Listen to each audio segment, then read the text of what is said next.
कोरापुटे स्वयंक्रिय जान परीक्षण व्यवस्था आरंभ करिथिबारु कोरापुट जिला प्रशासन पक्षरु मुख्यमंत्री को धन्यवाद कार्यक्रम।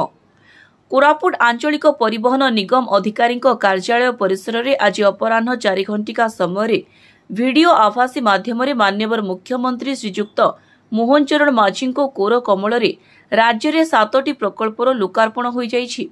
एही परिप्रेक्षी राज्य में स्वयंचालित ड्राइविंग परीक्षण प्रणाली एडीटीएस 11टी आरटीओ स्थान में भंजनगर, बलांगीर, चंडीखोल, देवगढ़, मालकानगिरी, मयूरभंज, नवरंगपुर, नयागढ़, रायरंगपुर, सोनपुर एवं तालचेर एडीटीएस उद्घाटन माननीय मुख्यमंत्री द्वारा स्क्रीन उन्मोचन हो जाइछि।